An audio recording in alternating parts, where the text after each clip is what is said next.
for 3-bar, like this is better because I feel like when he's activated on heroes like this, where he can kind of tank up that damage and provide that value to the team, this is where he shines, I feel like, the best, at least from what we've seen in the series so far. Yeah. What I like about the lineup of TNC Pro Team is, theoretically, on paper, going off of the stats that we're seeing, it's freaking annoying to deal with, man. You have a Glue, you have Badang, Fredrin, all playing around the Moskov. Even the Selena will be playing for the Moskov. So again, it's a different Moskov game. It's not splitting the map. It's the main carry. It's the main core. But there's so many great pieces around it that Omega need to play as well as they did in game number 1 if they want to walk away with a win here. Not only that, you're going to be playing Dance Dance because of the arrows too that you're gonna have to dodge here. So it looks like we're gonna need a little bit of a minute here before we jump into the actual game for our team. But you know, that's something that you can say is you have so many options here.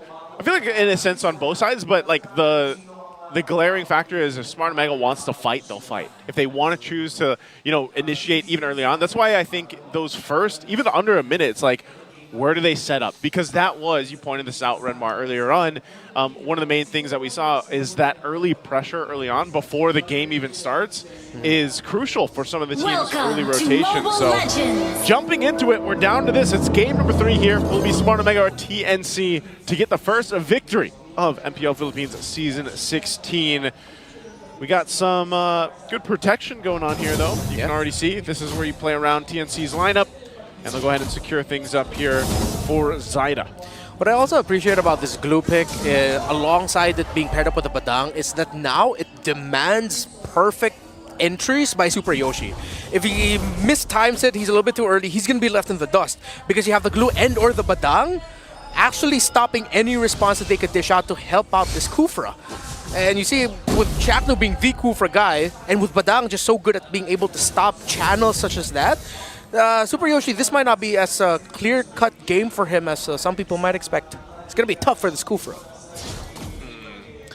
I feel like it's always the burden of roamers, man. You know, it's like something you always, if you're a roamer main, you guys know what we're talking about.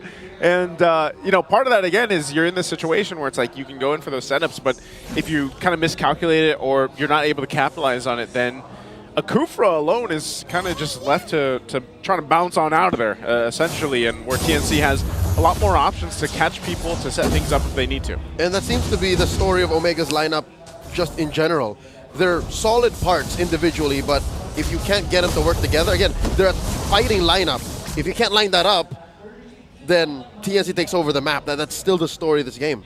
Yeah, one last thing also about this Glue is that it's actually very difficult for a Phoveus to lane up against a Glue because you feel so reactive instead of being proactive in the map. You're stuck in lane against that Glue who's freezing you out, who's not letting you clear up minion waves, which means TNC Pro Team, as we saw there, is free to be able to poke around this center river.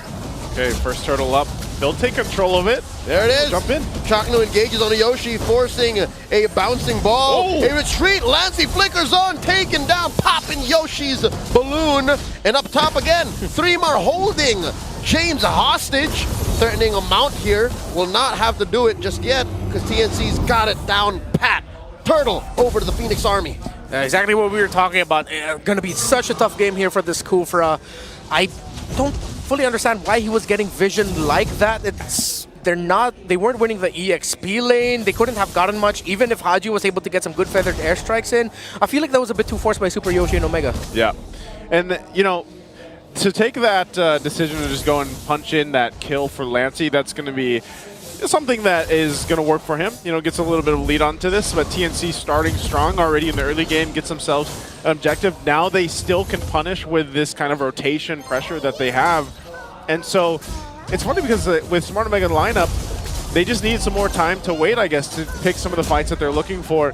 Now, again, when we get to that second turtle in just a bit, about a minute away, it might be a different story, I think, especially because you're so reliant on those level 4s for this lineup from Smart Omega, and then eventually we'll see James take place into these fights here too on that Phoveus. In terms of the items, no full builds just yet.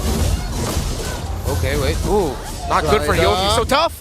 Holding down the front line. Super Yoshi, the answer from Haji. Feathered airstrike. Down goes Yoshi.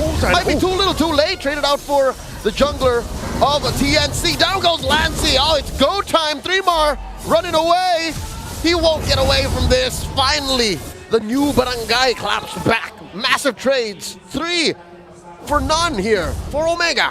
That darn bouncing ball, man. Super Yoshi, he literally tanked up so many skills, so many ultimates and everything else that the rest of the team for Smart Omega didn't have to worry about much once they actually reinitiated into that fight and fought back TNC. It now feels like TNC Pro Team forced that issue. At first I was like, okay, it's just a jungle trade. Sure, it hurts, but you can recover. Wait, you lose more members?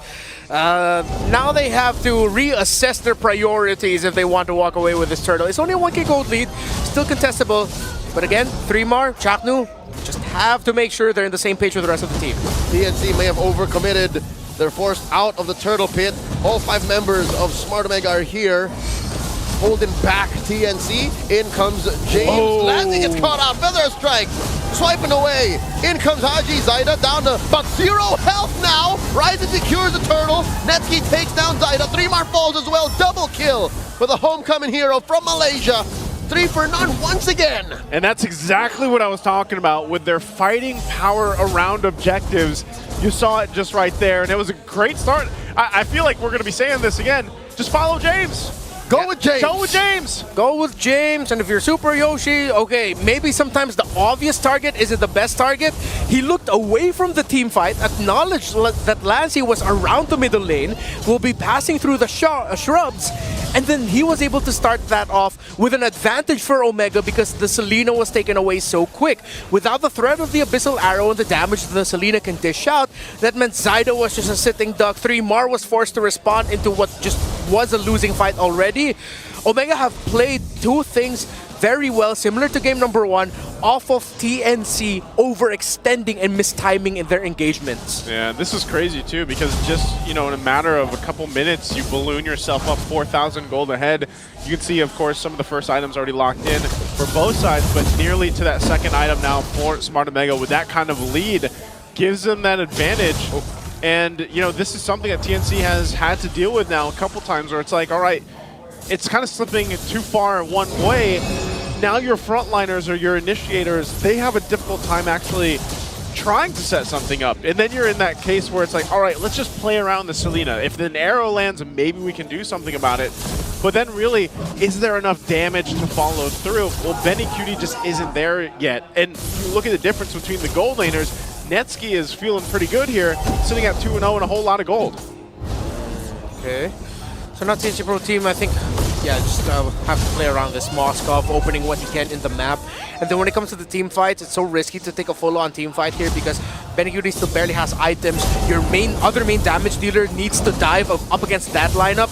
They just have to give this up. Soft contest only. That's it. That's the last turtle going over to Smart Omega. Not even a thought of a contest as they accept the fact that this lineup lives and dies on Benicuti's success. Again, there will come a time wherein Lancy's damage isn't as reliable, wherein he's literally just an arrow and trap machine. Yeah. This is a silver lining. This is one of their golden gooses here.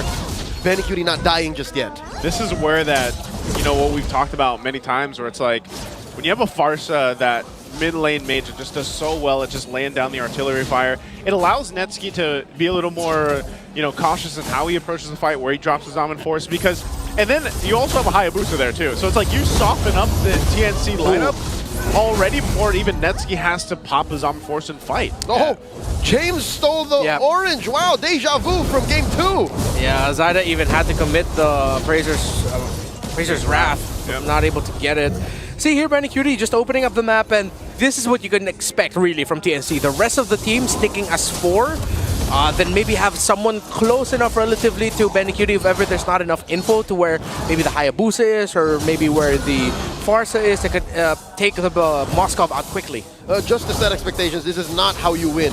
It's just how you not lose. Yeah. It's not like Omega's going to take this line down. They're still going to run through the map, take down objectives, steal away your camps.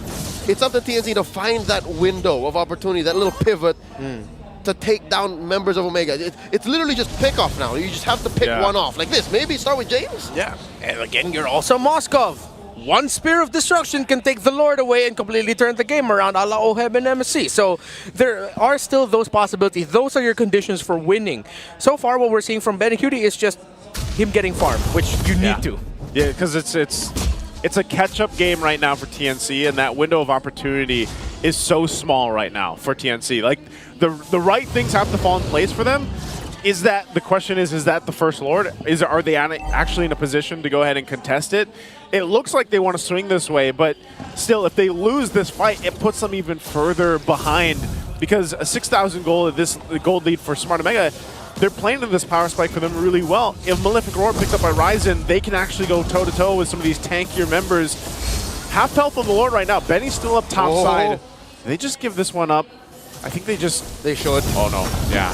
You don't want to contest it, because again, you're going to fall too far behind. Sneaky setup by the Mamba, though, taking that long bush down bottom. Yeah. He was hoping for something. Yeah, because if ever there could have been a turnaround, if ever Benny QD decided to toss out the Spirit of Destruction, it was a really good angle. They could have tried to force it. Would have been risky, but at least it would have been something. So funny how there's just so much tough boots around. Yeah. There is so much crowd control to deal with. From both sides? From both sides. There's only one member without the tough boots, and it's Netsky on the Harith. Because he has a Purify. Yep. Just has the magic shoes on him. That's funny. And his passive. And his passive. Yeah, he's built-in resilience. It just feels like I mean, like I said, Netsky, he has kind of free reign for a lot of this, because TNC is just in a position where it's like they're already whittled down. Very similar story to game 1. Yeah. His carry then. Now it's his Harith. Lord marching up top. Holy Shield still standing in mid. Bottom up until the 12th minute if that tier 2 does not fall. And the Lord will go ahead and crash in. Yoshi. And the jump in from Yoshi. They started it. All immediately. Zaida catches a good amount of hits. Ryzen. There's the mount by 3 more. Lancy in the back line. Ryzen helps take down Zaida. James gets the kill. They're 2 men down. Traded out 4. The SOB sidestep by James.